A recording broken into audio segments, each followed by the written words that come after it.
Здравейте хора, днес ще правим леденото предизвикателство с... Бягай, бе! Леденото предизвикателство с аз и Пепо. Да, и тук има един анонимен човек. Един анонимен човек. Който се казва Петър. И сега я да видим нещо, ще рисковаме за камерата. Да. Вижда ли са? Според мен се вижда. Да. Ами хора, да започваме да ви кажа. Да, аз ще го пукна така. Сега, целта на леденото предизвикателство е да се задържиш езика 5 минути на ето е та. Ледената част е тук. Това ли са, а? И нека да започнем. Чакай, махни се го. Чакай, 3, 2, 1.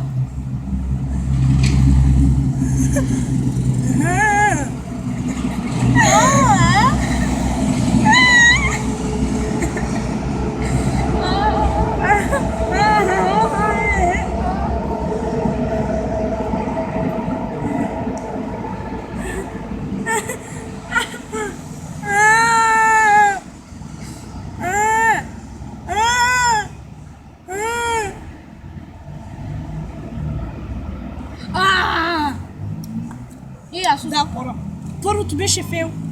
Да. Сега, това сега взимам да съскам. Ти съскаш ли? Малко. Добре хора, да се наслаждим на ледените сокчета. направо ще се изкушите, като ги видите, моето зелено. Добре. Има вкус на лимон. Чайте хора. Чакайте. Сега ще направим един лекичък влог. Ще паузнем първо. После, като си изпим сокчетата, тогава пак ще почнем. Става ли? Ай. Така хора, отново сме тук. Ванка, кажи за катастрофата. Няма катастрофа. Да, после ще ви покажем, макар че колата вече се е махнала. И му на този май акт фиш, не знам колко си. Акт фиш май беше, да. Тук някакви малки откачалки има. Да. Да, хора. Това е. Фейлнахме се, много гадно. Да, е така. Аз съм издържал хич 5 минути. Чакай, че не се виждаш. Направи го пак. Направи го. Сега. Сега го направи. Дета. Направи го сега. Това е много гадно предизвикателство.